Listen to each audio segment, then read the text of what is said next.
En ik ben vandaag in gesprek met de heer Sergio Akimboto. En die heeft aangegeven dat er in Suriname nog ruimte is voor zeker 12 grote mijnen. En ik wil natuurlijk weten hoe dat zit. Dus kunt u misschien een beetje uitleggen wat de gedachte is achter nog meer mijnen? Goedemiddag. Ja, inderdaad heb ik de uitspraak gedaan dat Suriname de potentie heeft voor zeker 12 grote mijnen. Gelet op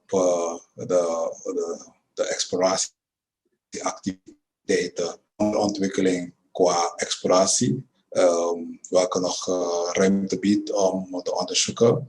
Op basis, ik heb gesproken met een aantal lokale, maar ook internationale deskundigen die dagelijks hiermee bezig zijn en die hebben aangegeven dat er enorme potentie is. Alleen ontbreekt het aan adequate exploratiedata om die aan te geven. Maar we hebben op basis van de informatie welke toen door onze GMD werd verzameld, gezien dat Suriname enorm veel potentie heeft. Als we kijken nu de plaatsen waar de grote mijnen staan, dat waren ook gebieden die toen waren aangegeven door de GMD, dat daar potentieel is aan voorkomens, om dat verder te onderzoeken. Suriname is een goed deel van Surinaamse bodem. Dus wordt gerekend tot de Greenstone Belt. Greenstone Belt loopt dwars door Suriname, loopt door Afrika. En in het oostkust van Afrika is dat bewezen dat er enorm veel voorkomens van minerale erzen daarin zit. En het zou vreemd zijn dat juist dat deel van Suriname daar niet zou voorkomen. Dus er zijn redelijk tot goede of sterke vermoedens van nog meer voorkomens van minerale erzen en goud op grote schaal, maar die behoeven de exploratieonderzoekingen. Oké, ik heb inderdaad gelezen dat er al tientallen exploratievergunningen waren uitgegeven om dit uit te zoeken. Wat houdt dat precies in? Wat is een exploratievergunning? Binnen de mijnbouw heb je exploratie en exploitatie. En exploratie wordt weer verdeeld. Exploratie moet je simpel zien als onderzoeken. Research op basis van desktop research, op basis van data gaat men kijken wat in de theorie staat, gaat toetsen in de praktijk, zoeken naar gesteenten, zoeken naar afzettingen, om vast te stellen of daadwerkelijk het klopt met het verhaal dat beschreven is over die afzetting. Dus exploratie is niets anders dan onderzoek. En je hebt verschillende fases van exploratie. Je hebt exploratie dat vanaf het begin greenfield, dat het je verse bos gaat en dan ga je daar vandaaruit verder. Je hebt verkenningsexploratie, daar heb je grotere concessie daarvoor nodig, omdat je gewoon gaat verkennen. Je gaat willekeurig kijken naar mogelijke voorkomens van mineralen. En dan heb je dan verder exploratie, waarbij je dan underground dan bezig zal zijn om door boringen te nemen, samples te nemen, van de lab te sturen. Ik heb het zo kort samengevat, er zijn verschillende stappen binnen exploratie, maar kortom, het komt erop neer dat er onderzoeken worden gedaan om te bevestigen dat wat in de theorie staat en wat in de praktijk is overeenkomt, om daarna te gaan boren en te zien dat er erts voorkomt. Tegenwoordig heb je ook die aeromagnetic survey, dat is met een vliegtuig met apparatuur waarbij je vliegt over het land en dan kan je zien dat er een mogelijke mineralisatie heeft plaatsgevonden en welke richting dat is, zodat je dan kan boren. Het is nog altijd bewezen dat middels het boren, het nemen van zelpen, de old-fashioned way de enige beste manier is om een indicatie te krijgen, om vast te stellen mineralen daarvoor komen. En dat op basis van een bepaalde formule en het uitvoeren van verdere onderzoeken kan je dan vaststellen als het een resource is. En wanneer het een resource gedefinieerd is, heb je genoeg handvaten om verder te gaan onderzoeken en te gaan vaststellen dat het een reserve wordt. En dan kan je dan pas overgaan tot het plannen van het mijnen. En dan komt de fase van investeringen, of opzetten van een fabriek. Welke type fabriek ga je zetten op basis van de gesteente? Welke type materiaal ga je moeten gebruiken op basis van de gesteente en materiaal dat je hebt gezien?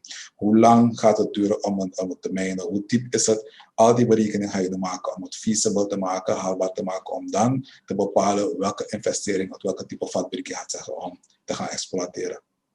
Oké, interessant. Is er al bekend? Is er al iets uitgekomen vanuit die exploratie die dan is gedaan? Tot nu toe? Nou, de verschillende bedrijven die ook IAMGOLD heeft exploratie gedaan. Bij sommige bedrijven is zo geregeld in de wereld dat er kleine junior companies zijn, exploratiemaatschappijen die komen in het land, die gaan eerst onderzoeken en wanneer ze een haalbaarheid,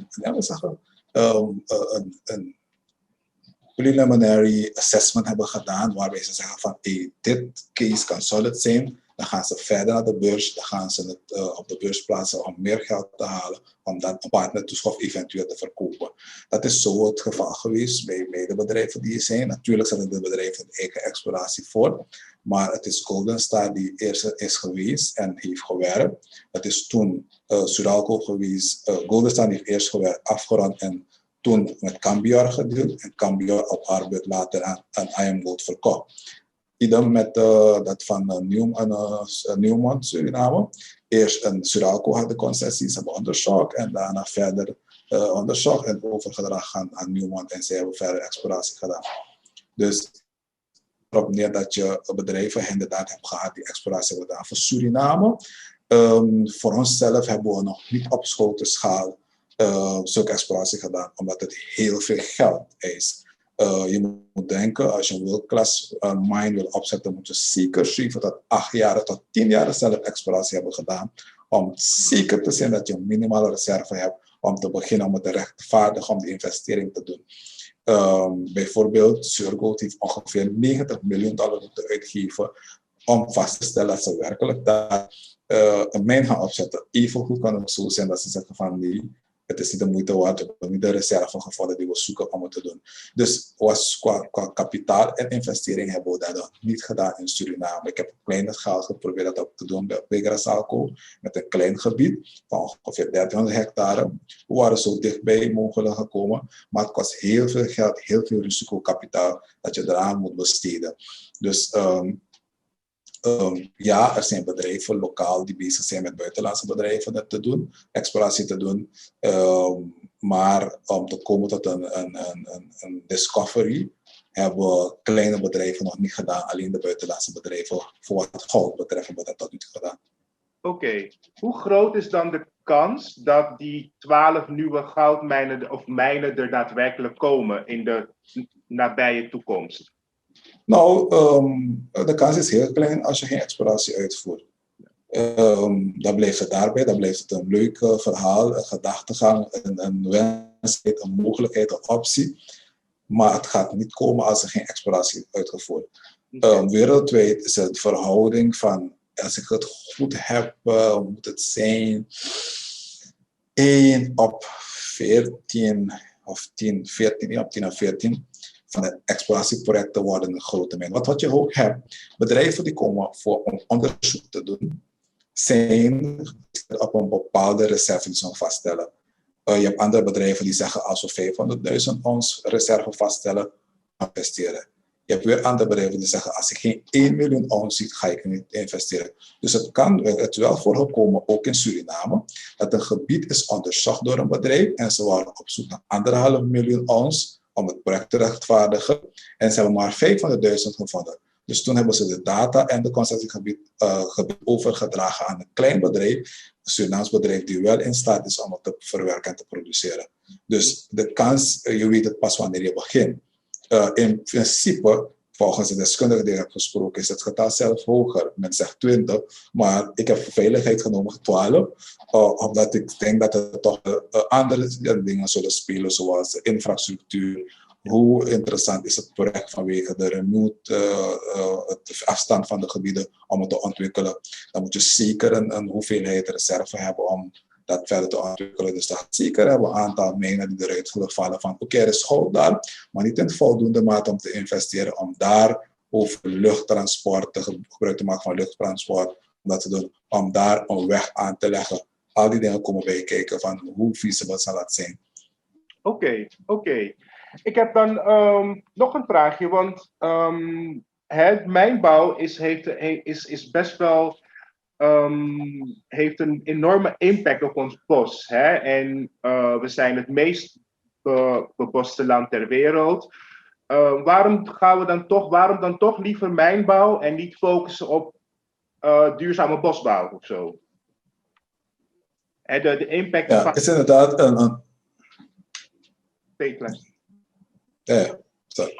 het is inderdaad een ongoing discussion en het is belangrijk voor ons land en beleidsmaker om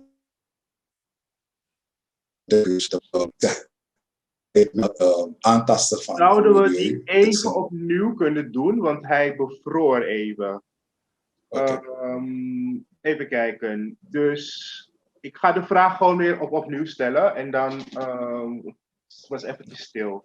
Oké, dus nogmaals, mijnbouw heeft best wel een heftige impact op het milieu, op het bos. Waarom dan toch kiezen voor uitbreiding van de mijnbouw, eventueel in plaats van de focus op duurzame bosbouw?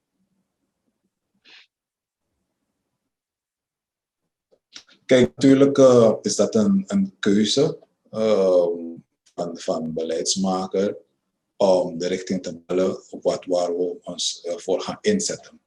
Ik zeg altijd wel, aantasten van het milieu is een ongekende voorwaarde, whether you like it or not, voor wanneer je mijnbouw doet. Je gaat proberen om het zo dichtbij mogelijk de originele staat te brengen door houden aan conventies en regels en afspraken. Maar je gaat het milieu, je gaat die grote boom moeten verwijderen om onder de grond te kunnen gaan. Je gaat die krieken moeten omdraaien om de mijn aan te leggen. Het zal het aantasten. We moeten elkaar niet voor de gek houden. Maar waarvoor kiezen we? Hoe is ons bosbouwbeleid ontwikkeld? Kunnen we nu al praten over cashen van ons bosbouwbeleid? Of gaan we alleen focussen op mijnbouw? Ik zeg beide. Wanneer we gebied gaan afbaken en zeggen van dit gebied, hier gaan we actief mijnbouwactiviteiten ontplooien, onder deze voorwaarden dat mensen ervoor zorg dragen dat ze daadwerkelijk voldoen aan internationale milieustandaarden en eisen, dan mogen ze hier werken. Tegelijkertijd hebben we aan de andere kant van het land dat we zeggen, no way, je mag zijn wie je wil, het mag voorkomen wie je wil, niemand gaat daar mijnen. Aan de andere kant zeg je, je kan ook mijnen daarna herstellen, boelgebus herstellen. En dat is wanneer je conform internationale standaarden werkt. De uitdaging namelijk in Suriname is dat we te veel kleinschalige mijnbouwgoudzoekers hebben.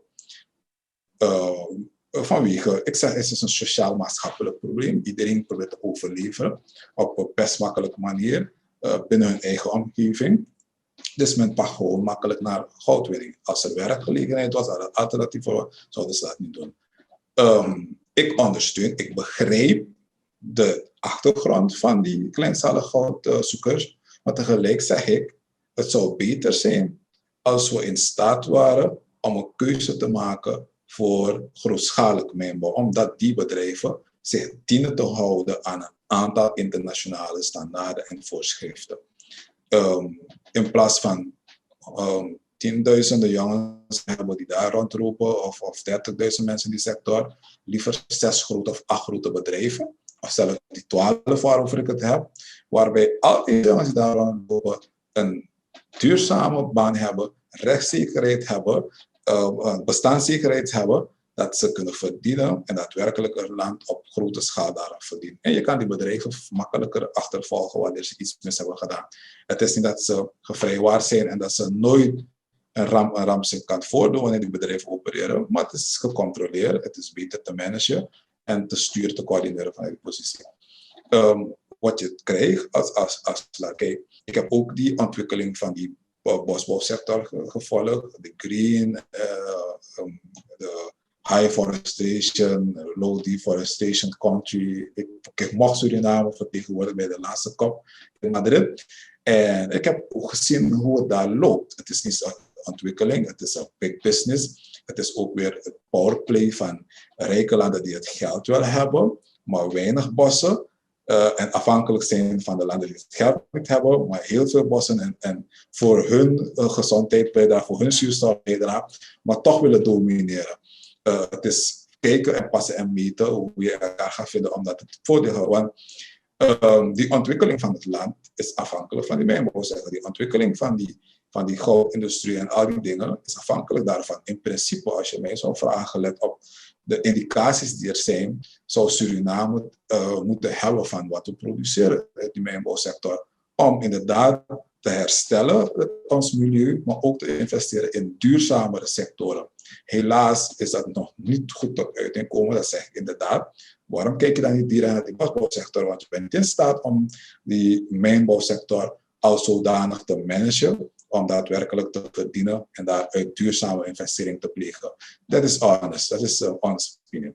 Dus al met al zeg ik, het gaat afhangen van het beleid. Als de overheid zegt, als ik bij wijze van praten, de hoogste man van het land zegt, de president, jongens, we gaan voor de komende 15, 20 jaren flink mijnbouw doen. En we gaan na die 20 jaren alles dat we hebben gehaald uit die mijnbouw zorgen dat we gaan herstellen en zorgen dat de schade minimaal beperkt. Dit zijn de voorwaarden, Of jongens, we gaan helemaal geen mijnbouw meer doen van kleinschalige mijnbouw. Er moet een duidelijke statement komen, er moet een duidelijke standpunt komen.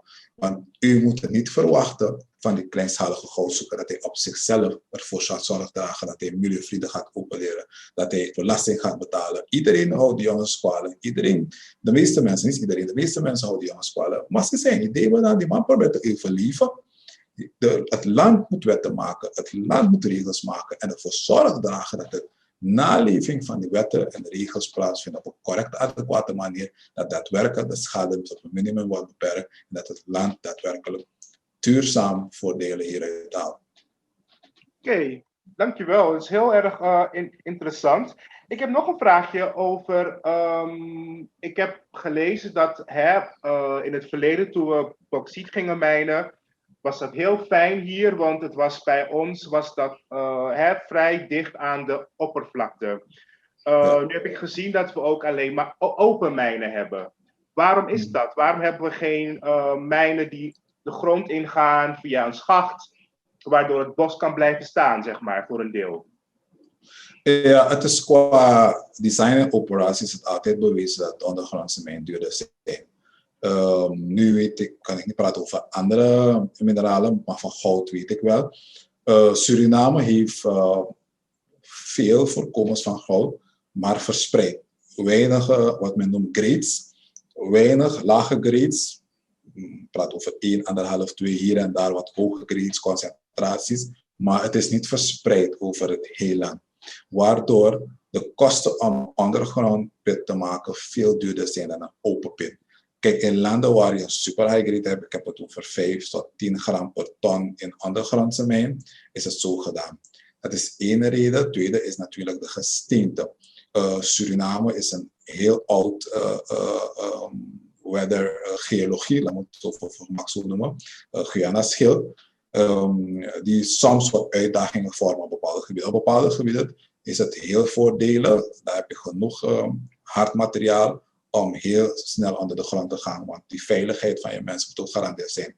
Maar wat we zien als veel verweerd materiaal, veel zacht materiaal, separate materiaal in heel wat gebieden.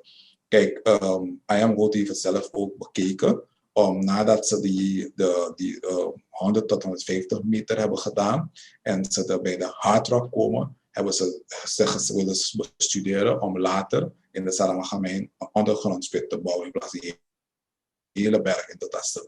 Dat gaat afhangen van de kwaliteit, type materiaal dat je daar vindt om inderdaad een ondergrondse mijn te hebben. Tegenwoordig hebben ze technologieën om het goed te bouwen. Het mag dan niet uit welk materiaal, maar je wil toch zeker zijn dat je goed solid materiaal daar hebt om daaronder te gaan. 2, dat je een goede grade hebt, dat het de moeite waard is om die kosten te maken om inderdaad een ondergrondse mijn te bouwen.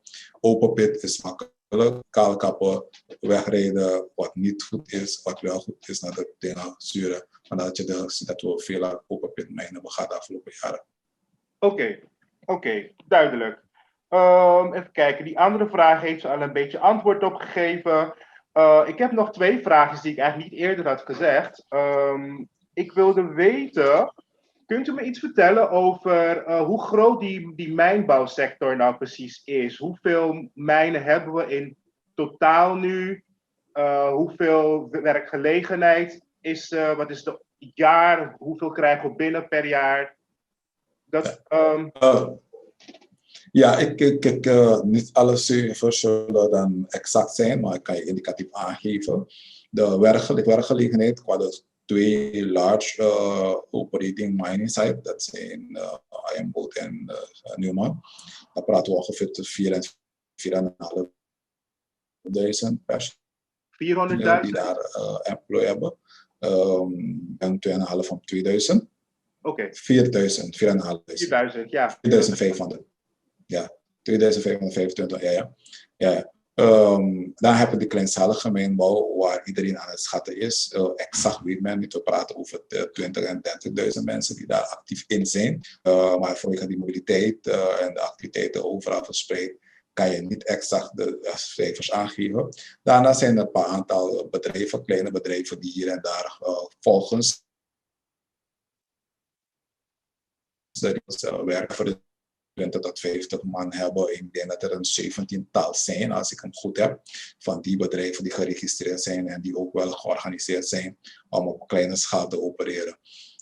Dat zijn min of meer de cijfers. Qua exportwaarde, als het goed is, moeten we nu zitten op 21.000 kilo per jaar aan export. Wat natuurlijk, als je hem op gaat afzetten tegen de inkomsten die we hebben en de activiteiten die er plaatsvinden, redelijk goed is voor het land om daaraan te verdienen.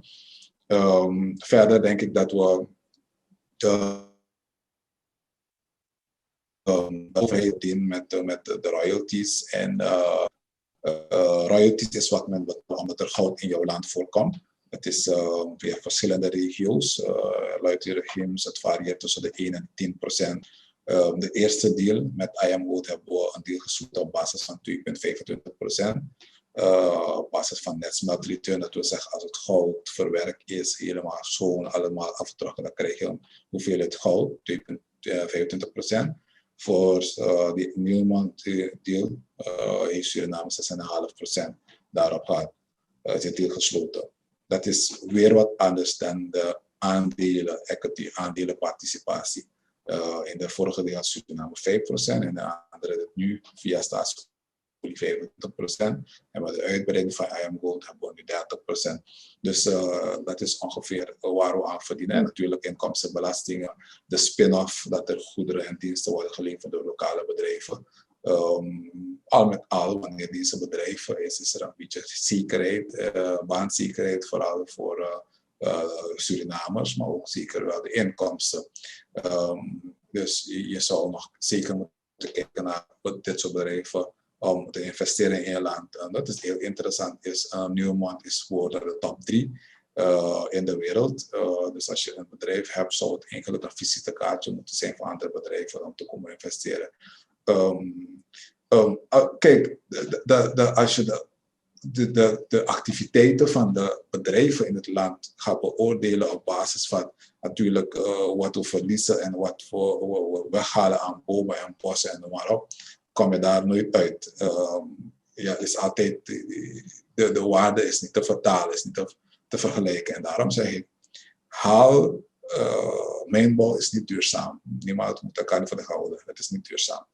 Je kan wel de inkomsten die daaruit voortvloeien duurzaam herinvesteren in andere sectoren om ervoor zorg te dragen dat we op lange termijn inderdaad de voordelen daaruit kunnen halen.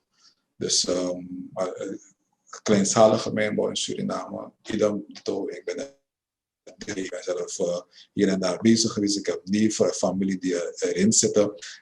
Ik zie wel hoe ze te werk gaan. En dat weegt helemaal niet op tegen inderdaad de aantasting van het milieu. Oké. Duidelijk.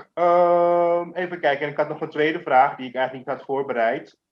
Had gestuurd ter voorbereiding. Ik wilde weten wat er zou kunnen gebeuren met gebieden die uitgemijnd zijn. Nou, een aantal zaken. Kijk, ik denk dat de overheid, het heeft te maken met dat zaken zo hard overkomen in de mijnbouwsector, heeft te maken met de gebrekkige instituten die ervoor moeten toezien dat mensen zich houden aan afspraken. Daar heb ik ook als minister, kort tijd als minister, getracht om inderdaad het project voor het opzetten van het Delftse Instituut van de grond te krijgen. Omdat het zo van eminent belang is. Vandaaruit kan je naleving sanctioneren, maar ook het rewarden, het waarderen van prestaties vanuit het instituut. Want we praten altijd over sanctioneren, maar wanneer mensen het goed doen, moet je ook in staat zijn om ze te waarderen. Het is heel erg belangrijk omdat alle andere aanpak zal gedoemd zijn om te mislukken als je met een ambtenaar gaat proberen om die mijnbouwsector, ambtenaar die maar een schamelige loon krijgt, klein geld krijgt, om te gaan praten met die goudman die daar kilo's goud vindt om te stoppen om te werken. Je weet wat er gaat gebeuren. Ja. Als ik dat zeg, vinden mensen dat ik dan zomaar generaliseer en mensen corruptelingen noem. Nee, dat is het niet. Het is de realiteit. Het gebeurt. Het is in de praktijk gebeurd. Sterke instituut. Wetten die duidelijk zijn voor iedereen. En dan denk ik zeker wel dat we dan zullen toezien dat inderdaad de gebieden die uitgemijnd zijn, het gebeurt met zo wat wij willen. Kijk, een van de dingen die we aangeven in het gebied, de herbeplanten van die om het aanleggen van een meer voor sport en recreatie, het omzetten van het gebied op trainingskampen, de faciliteiten voor recreatie, al die mogelijkheden zijn er. Maar wanneer we als bedrijf, als land, niet erop toezien dat de bedrijven zich keurig houden aan die voorwaarden, dan inderdaad zal de schade lelijk groot achtergelaten worden voor ons als land. Het heeft allemaal te maken bij de onderhandelingstafel. U wil mijnen, u wil goud mijnen, u wil bauxiet mijnen, u wil whatever komen mijnen in Suriname. Oké, u mag komen mijnen, maar dit zijn mijn voorwaarden. Los alleen van het geld die we ontvangen. Dit zijn mijn milieuvoorwaarden. Zo wil ik mijn gebied terugzien onder deze voorwaarden. Dan mag u komen mijnen. En dat laat veel te wensen over. En ook al zijn die afspraken, maar de controlemechanismen op de buitenlandse bedrijven zijn zo zwak dat de bedrijven domineren en maar allemaal doen wat ze willen. En veel erger nog, helemaal niet bij onze eigen mensen. Waardoor het inderdaad een enorme schade achterlaat voor ons milieu. Oké. Ik heb geen vragen meer. Heeft u nog toevoegingen? Nou, het is altijd een ongoing discussie over de keuze die we moeten maken, nogmaals. Maar het moet komen van het land zelf. Ik zeg dat zo, omdat natuurlijk belangenorganisaties kunnen ideeën aandragen, maar uiteindelijk moet de beleidsmaker ervoor zorgen dat het wordt doorgevoerd. Maar er moet een duidelijke keuze worden gemaakt van een bestemmings... wat de right word is, maar het komt erop van een gebied identificeren en benoemen wat mag gebeuren in dat gebied en wat niet mag. En wat mag wel onder welke voorwaarden. Dat we ooit eens dat duidelijk vaststellen. Zoals we ooit hebben gedaan met natuurreservaten. Maar niet alleen benoemen en vaststellen, maar ook voor zorg dragen dat het wordt gebruikt waarvoor het is ingesteld. Dat we daadwerkelijk gaan en erop toezien dat zaken afspraken worden nageleefd. Ik deed het opzetten van sterke instituten. Ik wilde de minister van Natuurlijke Hulp ook praten, aangeven hoe moeilijk dat ding te organiseren is. Ik kon dat verhaal hebben geteld. Alleen heeft hij het nu pas ervaren. Het is een enorme uitdaging, het is niet onmogelijk, maar je moet wel die sterke instituten hebben, je moet de middelen, de resources hebben om het te organiseren. En het kan heel veel meer rendement opleveren dat we tot nu toe hebben gehad uit die sector, als we in staat zijn die te organiseren en te kanaliseren binnen het juiste kader. Oké, perfect. Ja, dankjewel. Dankjewel. Ik ben een stuk beter geworden. Ja. Oké. Dank voor de tijd en de bulk aan informatie. Ik hoop dat ik in de toekomst nog een keertje bij u terug mag komen voor een andere aflevering van Busitaki. En ik zal dan later vandaag de link sturen, zodat u kunt kijken wat het